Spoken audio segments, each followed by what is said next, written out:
Hello, you are listening to One Broken Mom, a podcast dedicated to raising awareness about mental health, parenting, and self-improvement. I am the host, Amee. One Broken Mom is not a family show. It is intended for adults only and may contain adult language. Sometimes the topics are serious, but you can count on the episodes to be entertaining. Also, One Broken Mom is not offering any psychiatric or medical diagnosis. We're just here giving away useful and important information. So, if you're ready to hear real talk by real people so that we can all get better together, then you're in the right place, and welcome. Today, I am speaking with Dr. Nathaan Demers. He is the Vice President and Director of Clinical Programs at Grit Digital Health, and they are the team behind this amazing website that I found called mantherapy.org. Grit Digital Health is a business comprised of specialists in behavioral health, wellness, technology, and marketing communications. And in the world of mental health, they are doing work by transcending barriers like stigmas and creating access points to allow people to get to the support they need when they need it. Welcome, Nathaan. Thanks. Happy to be here. So to tell everybody how I landed, on the site, I do spend some time researching, just kind of like hunting and pecking out in the World Wide Web. And one day, and it was shortly after the suicide of Anthony Bourdain, which, as many people know, came on the heels of Kate Spade's suicide in early June. I was out researching mental health and suicide prevention because also as the mother of a son, I'm particularly concerned about the fact that men between the ages of 45 and 54 represent the most number of suicide fatalities in the United States. And so I don't worry about making sure that my son is mentally healthy now as a 16-year-old boy, which feels impossible at times. But I know that I have to prepare him for his entire life. So that freaks me out sometimes. And so I bury myself in there to see what I find. But that's also what inspires me to learn more about men's mental health and what I need to know about mothering my son. And so while one day I'm on this hunt, I land on this website called mantherapy.org. And what I see what looks like Ron Swanson of Parks and Recs in these videos, and he's actually Dr. Rich Mahogany. And the title of this website is Man Therapy. It's a physical for your feelings, but you get to keep your pants on. And I was hooked. So the whole page has this obviously macho image with it, but it's tongue-in-cheek, and it's talking about all kinds of mental health-related taboos and stuff, and I'm loving it. I mean, it's like inappropriate and appropriate at times. And so I reach out immediately to talk to the infamous Dr. Rich Mahogany, and I suspect this is not a real person when I do this, and because I need to have somebody on my show from this place. And sure enough, right away, I get a reply from Dr. Demers, and we have this amazing conversation about what they're doing and getting to know each other. And so today he's back on with me, and we're going to talk about why man therapy exists and what it's all about. So Nathaan, I have to know, how did this whole thing get started with mantherapy.org? Yeah, it's a pretty great story with, as all good stories, some ups and downs and everything between. But back in about 2007, 2008, Colorado, unfortunately, historically, has been very high on the number of suicides completed. And with that, the Office of Suicide Prevention really wanted to address that. And when we look at a lot of the data, we quickly see that, unfortunately, males are carrying the burden of suicide deaths. And more often than not, it tends to be with a firearm. And we know if we wait to reach a man in crisis who has a loaded firearm, the likelihood of us being able to intervene is incredibly slim, and I'd argue just not doable. So with that, the challenge for us was, how do we get men talking about mental health and give them the tools they need long before a crisis is occurring? So we had the idea of, how about we use some humor and create a confidential and anonymous place that men can go to explore that. Yeah, that's amazing. And Colorado is one of those states, and I noticed with the statistics of suicide that it feels and seems like the rural states, the lowly populated ones, also seem to have the higher incidences of men, and it's the guns. And I've said this before with people, like, more people die by suicide of firearms than they do shooting each other, and that our conversation is in the wrong place when it talks to, about preventing deaths and stuff. So, the tongue-in-cheek approach of the, macho image, because guys, just don't understand feelings, or they're too big and bulky to do this. And I've heard this so many times, from other women. And what's scary is I hear it from women who are like my age, that I feel like we should all know better. But they have this belief that men just don't understand feelings, that there's some sort of biological precedence that prevents a man from ever getting feelings, and we should all just accept that. And I'm personally a little scared of that idea. I think it's a dangerous idea. Is there any truth to that myth? Well, first off, that's a pretty big brushstroke, of course, and I think speaking in generalities is always a difficult thing to do. But in my opinion, as a clinical psychologist, men do understand feelings. What it really comes down to is, culture is absolutely a thing. And when I think about our country, we were very much formed on the principles of independence. And then I think, let's say go back 100 years or even 50 years where there were more stereotypical gender roles. Mm-hmm. Women take care of kids, guys are out being the breadwinners or fighting the Civil War and things like that. And unfortunately, we've just had this acculturation process where men, shouldn't feel their failings. And if you do, you're not being manly, or going all the way to the other end of the spectrum, you're womanly, for example. And I think what it really comes down to, and this is kind of getting a little bit technical, but when I think of the gender binary, you're either male or female. And if you're a man, you have to subscribe to all this criteria. If you're a female, you have to subscribe to all this criteria. When in reality, there's, a lot of different places to be on that continuum. And you can be a guy but talk about your feelings. You can be a woman and love football and things like that. Yeah. There's a book actually that I want to read, which is The History of the American Childhood. And so it's on it's on my shelf. I bought it. I just haven't gotten down to that book yet. Talking about the evolution of childhood in America and how much has changed. And, when you go back like even 2 generations, and I've done this in my own household and family, just kind of understanding our intergenerational links.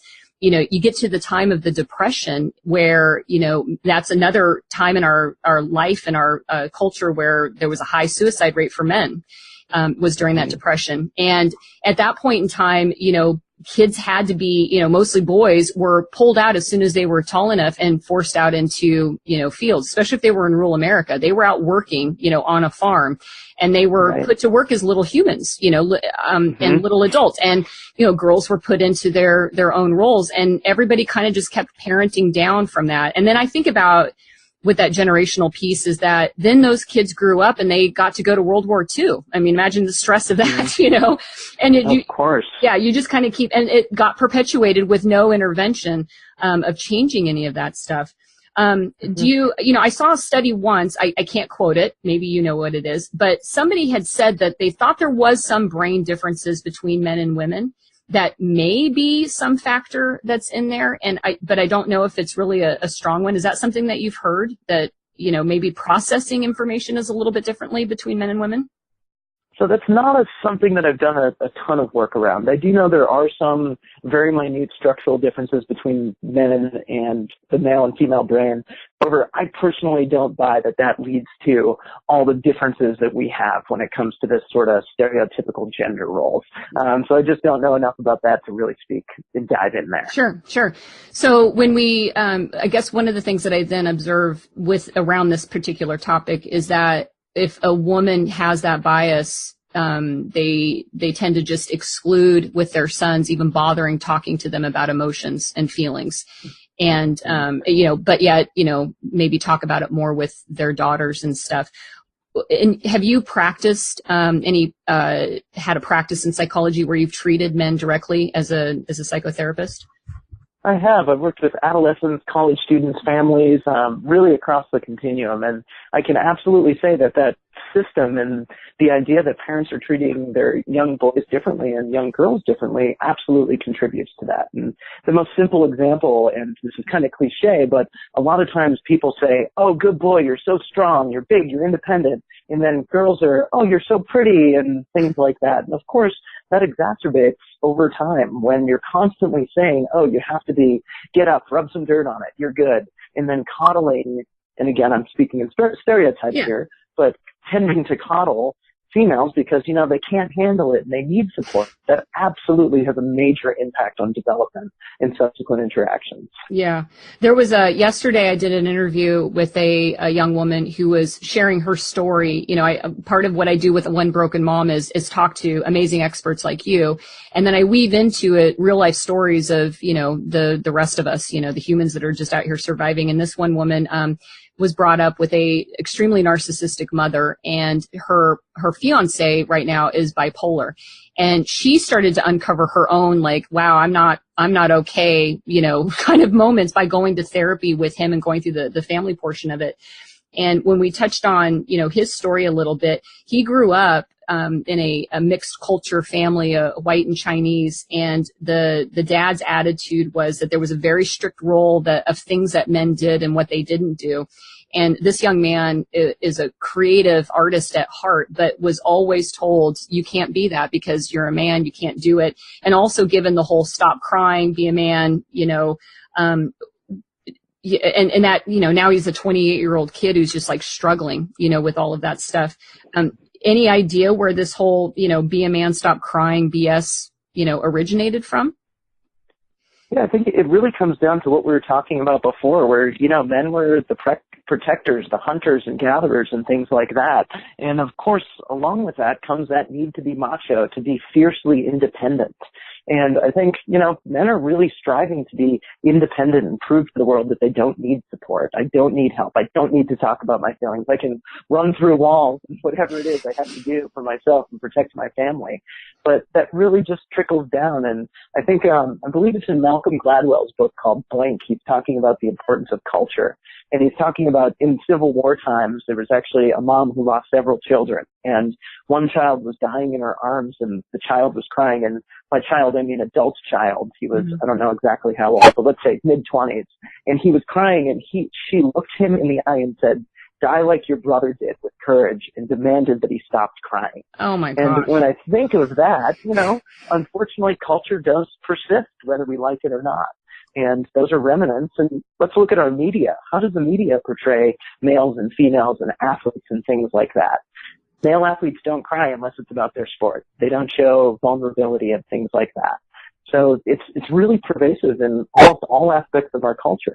Yeah. And it's sad. I mean, cause like you told me that story. Now my heart's breaking for that poor kid that's what he was dealing with, in his last moments of life.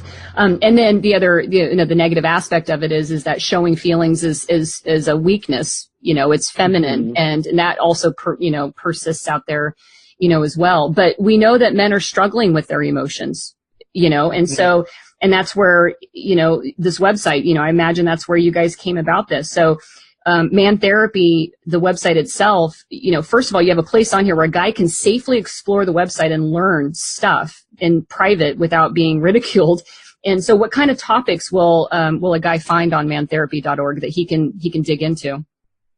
So Man Therapy, I think, as we alluded to, originally started out as sort of strictly or narrowly, if you will, a suicide prevention initiative. So how do we, again, get men talking about mental health before that crisis occurs? But pretty quickly we realized that, all those precursors to suicide are not just dealing with behavioral health. There's issues like addictions, anxiety, depression, trauma, grief, relationships. And then if we really want to go upstream, sometimes it can be the loss of a job or other big life transitions. So the website really went from a narrow focus of suicide prevention to being much bigger about just being mentally well and staying on top of building coping mechanisms and tools and building relationships, so that ideally when life does throw those curveballs, because they're absolutely going to come whether we like it or not, men can have access to those resources in their back pocket because they've developed them, or they know exactly where to turn by going on to mantherapy.org and being able to connect with those resources.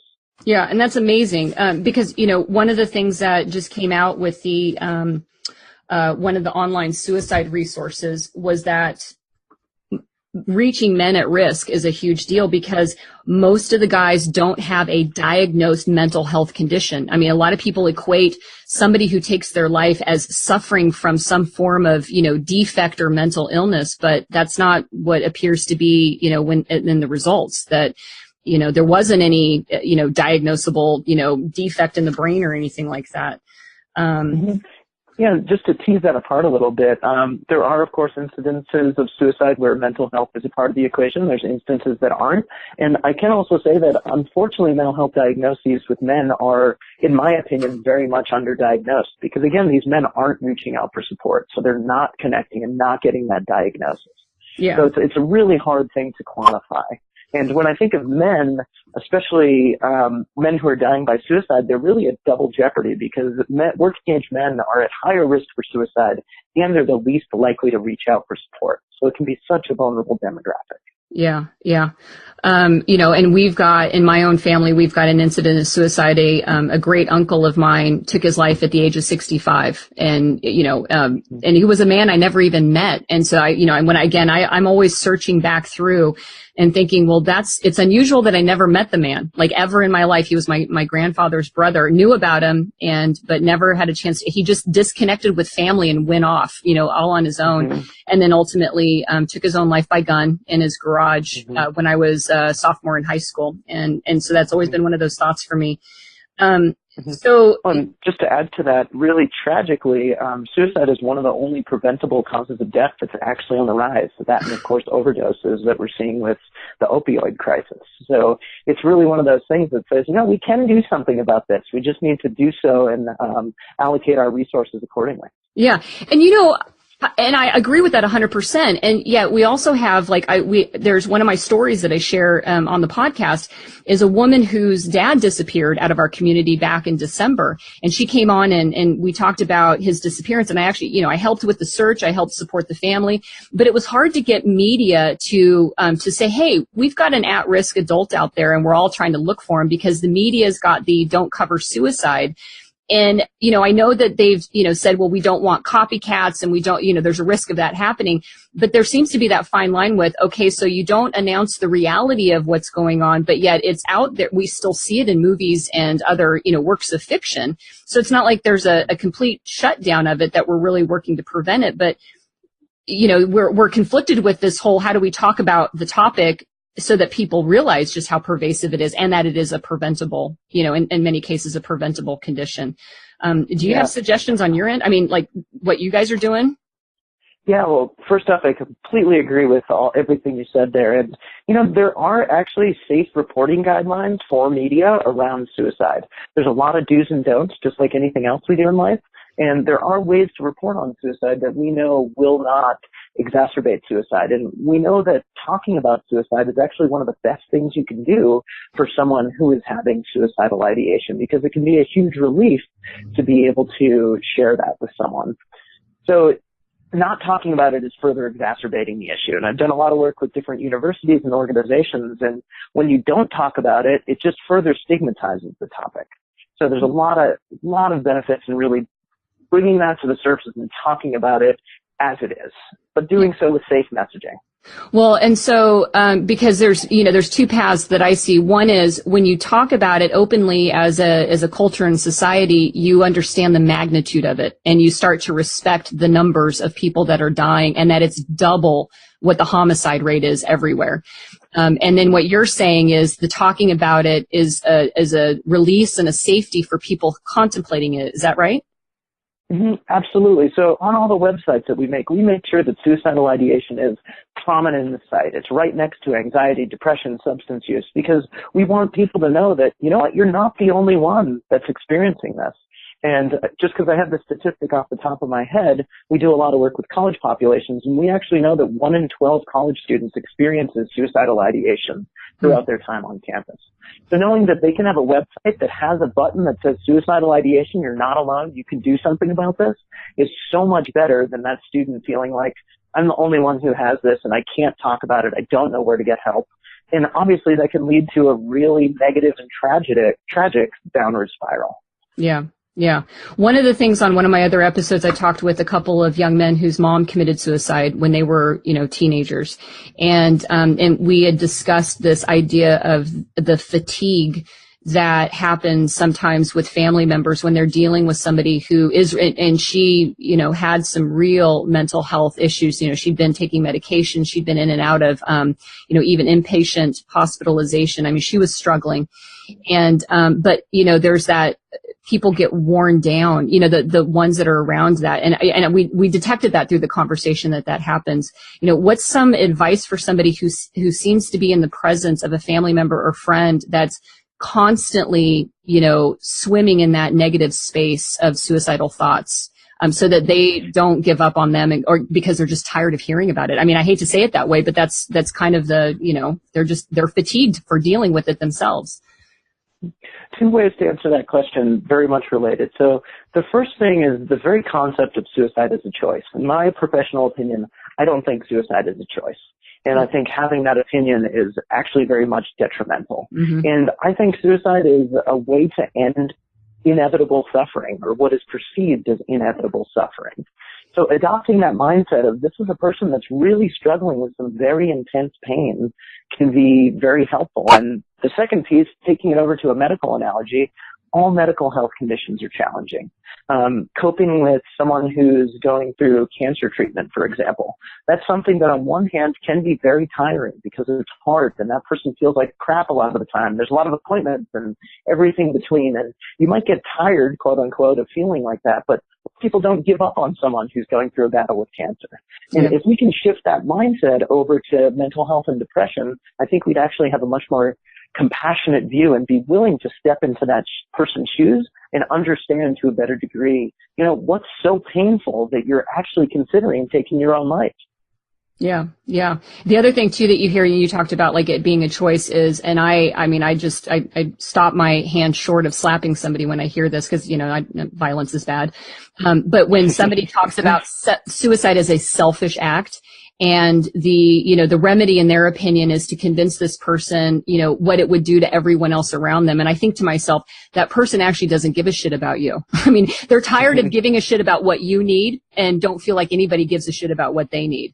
And do you, what do you say to somebody, when you're trying to be well-meaning and they're telling you, I'm thinking about dying because, everybody's like, don't do it. We'll all miss you.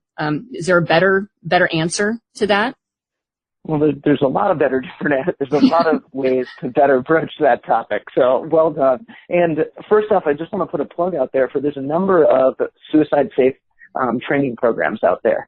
So LivingWorks has some assist suicide prevention trainings that have hour-long workshops of, just like you take first aid, you should take one of these courses. And what it is one, being able to identify warning signs. So people talking about, maybe not wanting to live or things like that. It can be really passive. It can be really in your face. But being able to take that as an invitation and just ask, are you thinking about suicide? How can I support you? And then, of course, really exploring and understanding where that person's pain is coming from. And the most important thing is keeping them safe in the present. And then connecting that person to appropriate care. If I had a broken leg and I was on the side of the street, I would hope that someone would call an ambulance or get me to the care I need. Mm-hmm. And I think that's our role as citizens when it comes to mental health and suicide prevention. Yeah. And to err on the side of caution, assume the worst. We don't want to, but I mean, I think for saving lives, you kind of have to overreact, Mm-hmm. Yeah, absolutely. And I think a lot of people fear saying the wrong thing, or if I say something wrong, it's actually going to make this person more likely to die by suicide. And that's unfortunately our science, or not unfortunately, fortunately our science does not support that whatsoever. And I think a great example, if you don't mind me using you as an example, but what's something that's really important to you in your life? Most important thing you can think of? Would be my 2 kids. So how would you feel about giving me your 2 kids? Say that again. How would you feel about just giving me your 2 kids? Just shipping them over to me and I can take them. No, that's not an option. I've already, right. had those choices. Nope, not doing it. So did I plant the seed that you're going to give me your kids overnight? Right. Might you wake up? And that's the same thing with suicide. We're not planting that idea that, oh, right, that's a great idea. So that's that mind shift that we can take of, it's okay to talk about it. It can be a real relief to talk about it. And if the answer is yes, you know what? There's websites like mantherapy.org. There's local hospitals. There's American Foundation for Suicide Prevention. There's places to go. Yeah. Yeah. Now, I have heard, though, that when it comes to kids, teenagers in particular, seeds can be planted. Is that true? Because, when you have, we've dealt with this in our own household. Unfortunately, my 2 kids have each had a friend successfully, and I think that's a terrible word to describe it, but actually kill themselves. And another young lady try. And, we even, and the schools were like, well, once one person does it, it's almost like the movie Heathers. Do you remember that back in the 80s with Winona Ryder, where it was like, it was a contagion, the suicide contagion thing. Do you feel or see that there's some truth in that there is a demographic though, where you do kind of need to worry about planting seeds? So going back to culture, there's a cultural component here. Excuse me.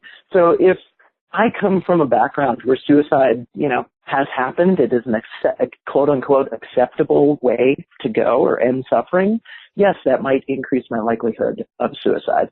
And of course, teens, young adults, and things like that tend to be a little bit more impressionable. And when they can see, wow, all this person is getting all this attention, I think of 13 Reasons Why. Yeah. That there was a lot of controversy around because, in my opinion, they didn't do that. They didn't tell that story in a safe way.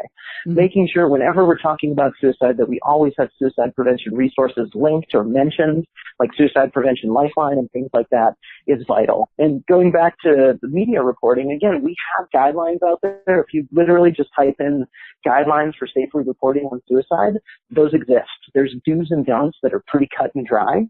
And if we as a culture are more willing to adopt those or take the time to utilize those, we can talk about suicide in a safe way that can raise awareness while also minimizing the likelihood of, I don't like using the word copycat, but for the simplicity of the conversation, copycat acts. Right, right. And as you might know, I'm located out in the Seattle area, and we have one of the highest suicide rates, in the country.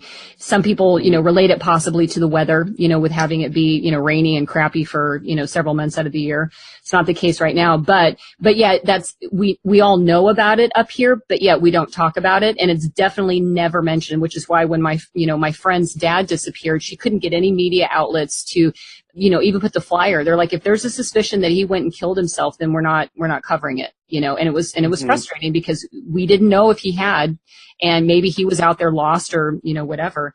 I'm going to look that up, the safe reporting guidelines, because if there's something out there, then that feels like something that, people should know about and start to understand. Now, just to add one thing, sorry to speak over you, along those lines, when it comes to, actual numbers, when we conceptualize suicide and actual lives lost, we have about the equivalent of a 737 plane of people dying by suicide in this country every day. Jeez. And in my opinion, if there was a plane crashing every day, our culture would sure as hell figure that out. Oh, yeah. But because, there's this idea of like suicide's a choice and it's behavioral health and we can't do anything about it, it comes down to, people not willing to pick up that story. Yeah. Yeah. Or again, going back to, they think that there's just a brain defect and it was a mental illness case and not, yeah, that's a great perspective there. It was totally worth you talking over me on that one. So thank you. Well, thanks. Now, on the mantherapy.org, there's a section that you have called the head inspection. It looks like it's a self-assessment. And so I want you to talk about that. And I want you to, let me know, can I take this for a man that I'm concerned about? Like, does it work if I fill it out for him? Yeah, so I'll start with just explaining what the head inspection is. And first off, I want to toot our own horn. We're really proud of this. So we've had over 300,000 men take this depression screening tool. Wow. So I say depression screening, it's depression, but also touches on a number of other areas of behavioral health. And why I'm so proud of this is, how many people in their spare time are going online and taking, let's say, a Beck's depression inventory? Like, that's not something you just do for fun. So what we knew we had to do was make something that's fun and engaging and, most importantly, meets men on their terms. Asking the questions, are you feeling good or depressed 4 out of 5 days? That's not going to get men talking. And a lot of times these assessments that we've developed, you're given it, let's say, at your doctor's office.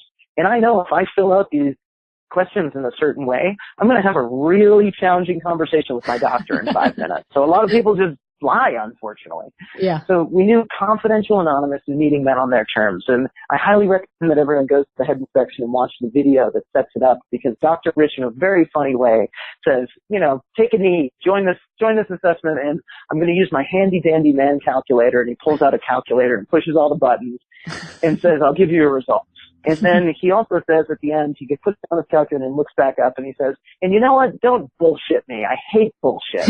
And then he lists another other thing. So again, it's meeting men on their terms and helping them open up to say, you know what? I should take this seriously.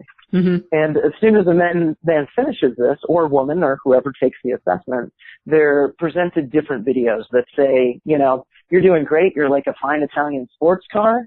And then all the way on the other end of the spectrum to, you know what? Dr. Rich actually breaks character and says, if a fake doctor is concerned about you, I really recommend that you reach out for support by clicking on the red phone behind me. Wow. So equally important and powerful. And we've had some amazing feedback from users saying, things like, literally, your website saved my life last. So that's really the power of the head inspection. And then from there, you get customized results around all those areas, from suicidal ideation to depression, anxiety, substance use, sleep. And with one click, a user can actually connect with resources to start working on that challenge. Wow, that's awesome. It's really cool. And then the second piece that you asked, the survey is designed as a self-assessment. Mm-hmm. Does that mean you can't fill it out for someone else? No. But is it, exactly aligned to say, is my husband, son, or coworker depressed? It's not exactly designed for that, but could it give you some good hunches and help you figure out some language and resources that you could recommend to that person? Absolutely. Yeah. When we talked on our phone in our first conversation, one of your things that you said that man therapy was about was prevention and early intervention, that's important to saving lives.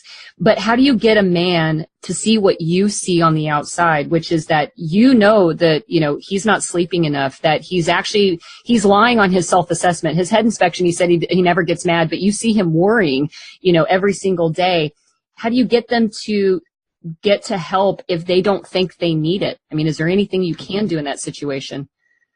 Yeah, so that's one of the real design challenges of mantherapy.org. And this is actually one of the things I'm most proud of, in that mantherapy.org couldn't have ever been made by psychologists or behavioral health providers. We're not that funny. We're just not that cool. I can own that. But when we all of a sudden bring together people from marketing and communications and branding and copywriters and experts in technology, we know that we can convince people and do things in a very approachable way that can resonate on an individual level. So this is really where the stages of change come in. Are you familiar by chance with the stages of change are? No. So go ahead and at a very high level. I'm sorry, I spoke over you. It's okay. Go ahead and talk. Yeah, go ahead. Change.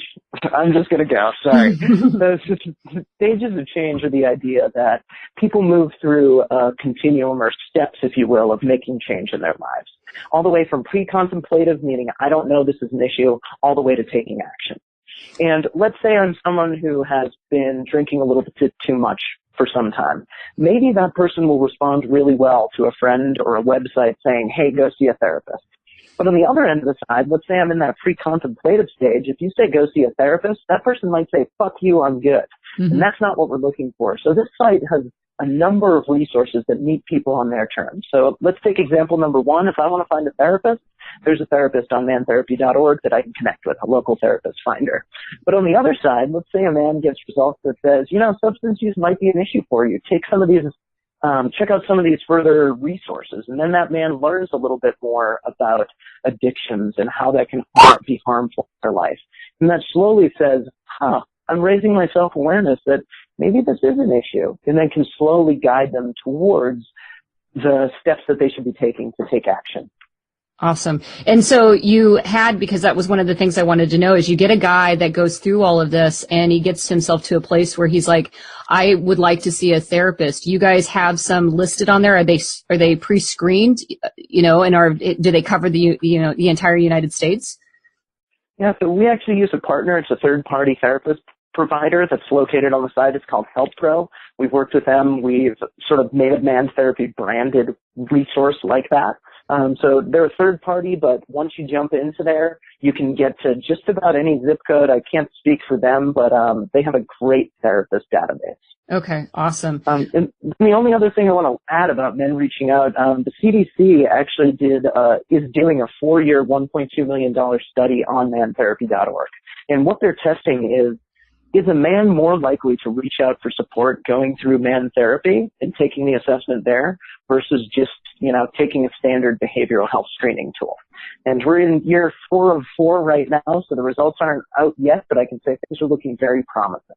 Wow. That's congratulations. That's amazing. I mean, that's awesome. I can't wait to hear how that shakes out there. Because again, what I got from it when I landed on it, I know I'm not the target demographic, but I hit you up and I was like, from a branding perspective, this is spot, this is on, I get this whole thing. And the fact that it's disarming, and making, a lot of things that people think about mental health is that it's sterile and it's maybe, a concept that not many people can get their brains around, but it's so well done on Man Therapy that it's accessible and it's funny, but yet at the same time, it's not minimizing, mental health in any way, shape, or form. And that's absolutely. And yeah. Going back to our roots, I think that's something that we're most proud of. Is this was a collaboration between the Office of Suicide Prevention, a full-service marketing and branding agency, Cactus Communications, and a suicide prevention nonprofit. And I'd argue that Man Therapy couldn't have been made without those three legs because, of course, having researchers and psychologists present, but also someone who understands systems of care and public health from the Office of Suicide Prevention, as well as that suicide prevention nonprofit. So that's where the rubber meets the road. And I think for all of our work when it comes to mental health, we really need to be collaborating with other disciplines because that only makes everyone stronger. So mantherapy.org has had a huge impact, not just in the States, but also worldwide. We have visitors from, I believe it's over 50 countries to date in all 50 states. And with that as a passion project and very much adopting a nonprofit model, we're always looking for partners and ways to expand the initiative. We'd love someday to be able to have a womanstherapy.org, as well as build new content for other verticals. For example, we made content for first responders and military veterans because we know those are demographics who are at higher risk of suicide. So we're constantly working to find partners who are interested in working on the space. For example, the construction industry is another that we would love to be able to build with. So always something we're looking for partnerships and things like that. So if you happen to be interested in men's mental health and suicide prevention, don't hesitate to reach out. Yeah. And doing a podcast, what I have found out there, I spoke with a woman who's the president of the Postpartum Support International, and, mental health professionals actually know all the good stuff. It's the how to get it out to the public at large and do it in a way that's digestible and tangible, to those things. And that was my motivation with my podcast was let's talk about it in a way where we're able to, get really good information, but do it and have it feel like it's the conversation, you and I are sitting on a couch with a beer and, in our hands and talking about this kind of stuff. And the mental health profession is ripe for ways of getting that information out. I've been so happy and awesome and stoked about how wonderful people have been with wanting to share all this information with other people.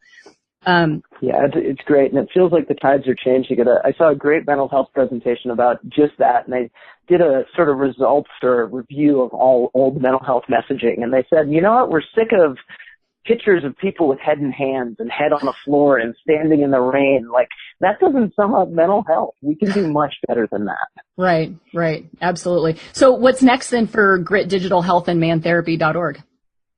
Yeah, so Grit Digital Health has a number of things going on. So obviously Man Therapy is one of our major initiatives, but we also made a college platform. So after we launched mantherapy.org, a state university reached out to us and said, we have a lot of challenges when it comes to suicide and behavioral health on campus. You did Man Therapy. You think we can put our heads together and make something else? So we brought Man Therapy up to campus. We put it in front of students, and they said, we like it, we get it, it's funny, but this is for my white dad. Like, this is not for me. So we said, you know what? Well, let's start from scratch and build something new. So we transcreated Man Therapy for the college population. That initiative is called You at College, and it's been incredibly successful. We're coming up on 20 campuses across the nation now, and we're really looking to scale. We're excited about that. And then we're also looking into other sort of verticals, if you will. So looking at corporate wellness, seeing if there's a space there. We're actually working with a partner to develop that first initiative. And then just being at this intersection of behavioral health and technology, of course, it's very much an emerging field. And we've been at it for a while. So we're working with a number of just great partners from the behavioral health world. And we can turn a lot of, traditionally PDF or just like kind of gross behavioral health documents that we have into really great, elegant websites that can actually reach the public in a scalable way. Yeah. Well, have you guys ever explored, I'm being a little selfish here asking this question, but, my kids aren't in college yet. And so is there any discussions about reaching, 13-year-olds or 15-year-olds or, kids, because they're tapped into technology. My daughter's trying to teach me how to Snapchat, and I'm failing at this. But that's an easy task. Right. Yeah. But it's a great platform, to get, if you wanted to reach my daughter, you do it through Snapchat. And, so I'm just curious whether or not you guys are exploring even younger populations. We've had a lot of inquiries around that, and it's absolutely something we're exploring. There's always a balance between, doing things really well and right and spreading too thin. So we're very excited about that possibility. It's definitely high on our roadmap. We've had a number of states as well as just school districts contact us, but we just have to figure out the right time. And of course, working with younger populations, you're working with individuals under 18, which comes a number of other issues that you have to work with if you're actually providing some sort of services. So all things that we're very excited to tackle, we just have not as yet. Yep. Fair answer. Fair answer. One of the things that came across my news feed today was through the Suicide Prevention Resource Center was that Colorado is leading the country in suicide prevention work. And I got to feel like you guys are a part of that. Is that right? I would hope so. Absolutely. Colorado has really become a hub for health tech innovations. I believe I read recently that we're actually number 4. And Denver has really just been exploding. The economy is doing well. We're getting a lot of new talent. And going back to where we started today, we know suicide and behavioral health really has been a challenge for the state. So I give props to the state for really putting resources and making that a priority. I still think we have a long way to go, but it's really great to be making strides on that front. Yeah, that's awesome. Well, Nathaan, this has been amazing. And again, I'm always so grateful when people will do the show with me, and your guys' program is just incredible. Do you guys have any other resources besides mantherapy.org, like a Facebook page, a YouTube channel? Where can other people find you? Yeah, we have all that, but I'd recommend going to gritdigitalhealth.com. That's where you can see all our initiatives. We're consistently updating things there. That can also take you to U at College, which is uatcollege.com, if you're interested in checking that out. And then the marketing, so Grit Digital Health is a spin-off of Cactus Communications, the organization that made mantherapy.org. And that organization does a lot of amazing work in the behavioral health space, both including Grit and outside of Grit. So that website is cactusinc.com. If you're interested in that intersection of behavioral health and marketing communications, that's a website worth checking out as well. Cool. Well, thank you very much. I know that you've got a lot going on, and again, I'm so happy that you were able to take the time to talk with me here on One Broken Mom. And I hope you have an amazing, amazing day. Well, thank you, and thank you for doing what you're doing. People like yourselves and getting the word out, talking about these issues in a real tone, and being a real person is what the world needs. So thank you for your part.